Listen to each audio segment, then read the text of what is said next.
this video, we're going to go over how to classify numbers. We're going to go over the different types of numbers.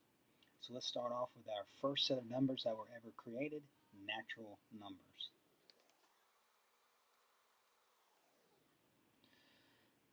Natural numbers were first created to count things. In ancient times, they needed to count sheep, they needed to count people. That's what they started using these numbers for, or to count. And so that's what natural numbers are used for. They're counting numbers. They have a definite starting point. If you're going to start counting something, like if I'm going to count tiles on the ceiling because I'm bored in class, I'm going to start with 1, and then go to 2, and 3, and keep going. That's what those dots mean. That means those numbers just keep on going forever and ever and ever. So natural numbers are the first numbers ever created, and they're used to count things. As soon as you create a new type of number, it creates a whole different classification of numbers. It creates a different type of number. The next set of numbers that we're going to talk about are whole numbers, because at some point in time when people were counting, they said, well, what are we going to call it when we don't have any sheep? When you don't have any sheep, what numbers represents nothing? 0. So as soon as you create a new number, you create a new classification of numbers.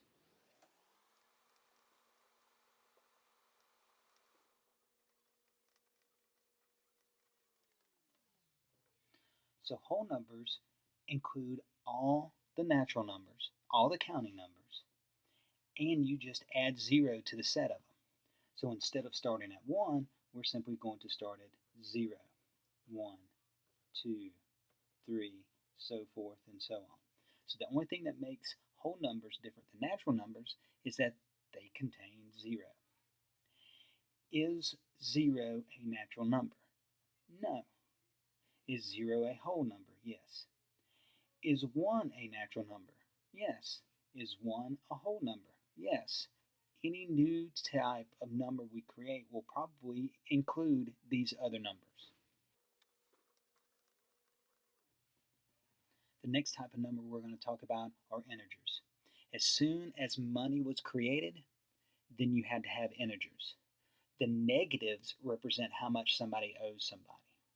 So it's going to include all the normal numbers, all the natural numbers, all the counting numbers. It's going to include 0, but it's also going to include all the opposites of all those numbers.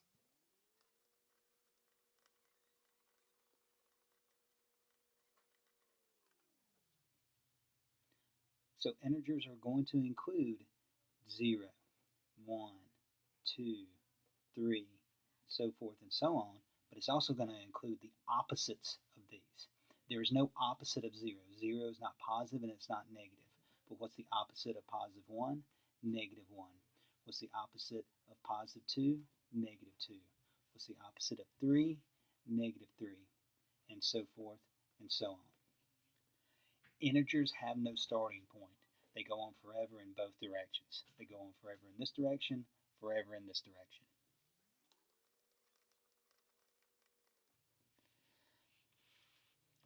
The next type of number we're going to go over are rational numbers.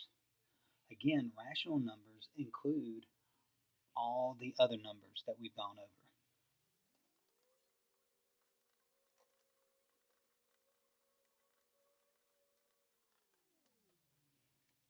Rational numbers include all the integers, but they also include things that are called fractions and things that are called decimals.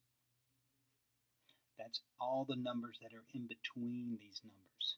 Some examples: 1/2. Is 1/2 a rational number? Yes. It's any number that can be written as a fraction.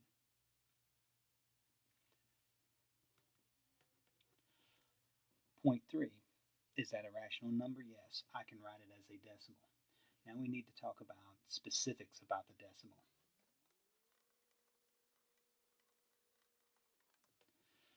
For it to be a rational number, the decimal must terminate. That means it's got to stop. Notice this one stops. If I wrote a decimal like this,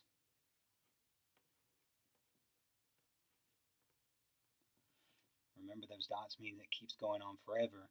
This is not a rational number. This is not a rational number. However, one like this, Remember when I put that bar, that means that 3 is repeating. This is okay. So decimals that terminate or repeat. This is okay. This is not okay. It's okay for that decimal to repeat.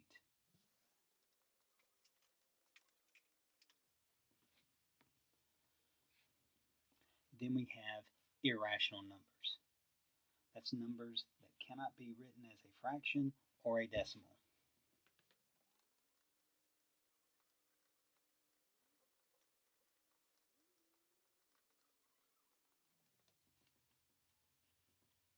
Many times these are square root numbers, like the square root of 2.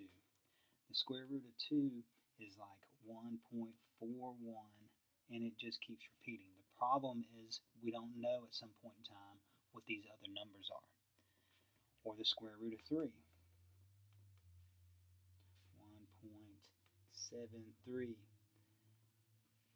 with different numbers. The most famous irrational number is pi, 3.141592.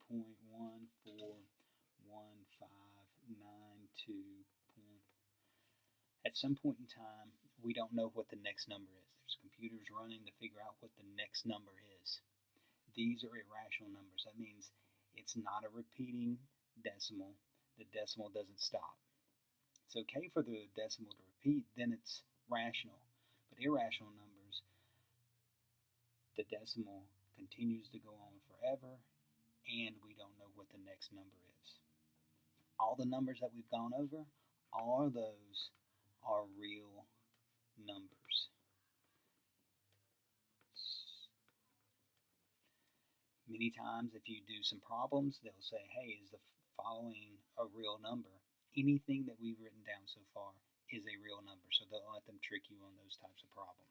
We're going to go over this first example here. This first example tells us to describe 5.111 with those dots. Those dots mean that keeps going forever, and the number that keeps reoccurring is 1. Now when you see an example like this, you're always going to click a real number. Any number they put up there is going to be a real number. Is it irrational? No, it's not irrational because we know what the next number is going to be. Is it rational? Yes. Is it a whole number? Whole numbers are numbers you can count to that include 0. It's only going to be real and rational for this example. In our next example, they're asking which of the following is a natural number. A natural number is one I can count to, so I can definitely count to 3. If I started counting, I would never get to 5.91. If I started counting, I would never get to 1 1/2.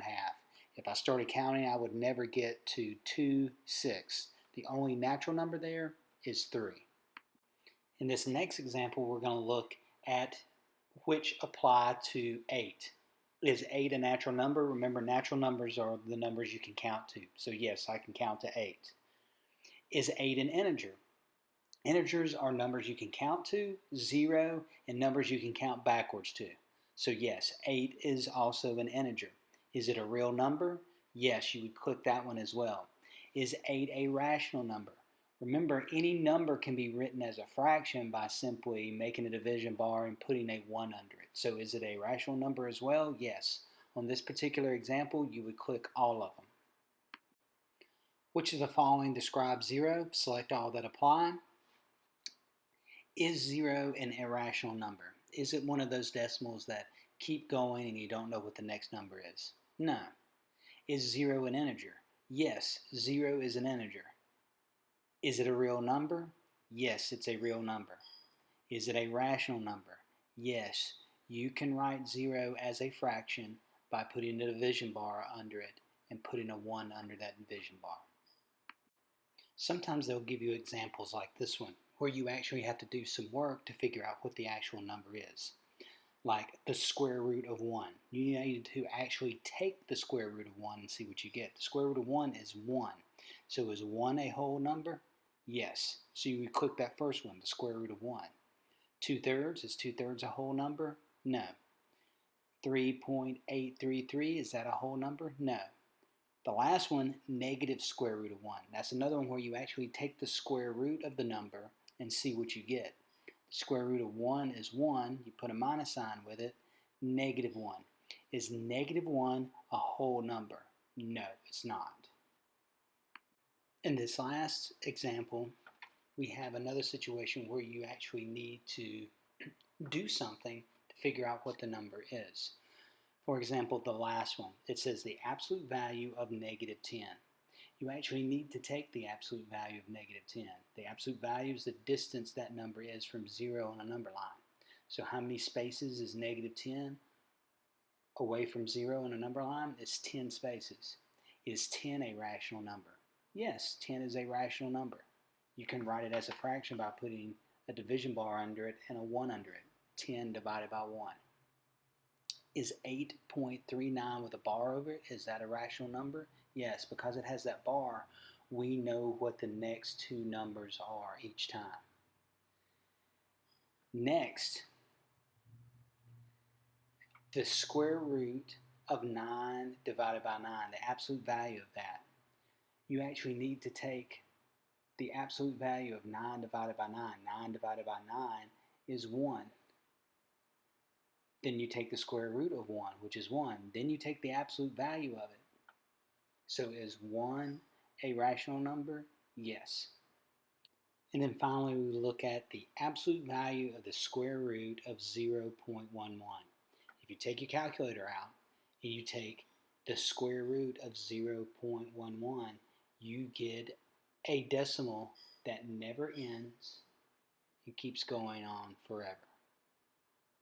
So is that a rational number? No. So the ones that are rational numbers are the absolute value of the square root of 9 divided by 9, 8.39 with a bar over it, and the absolute value of negative 10.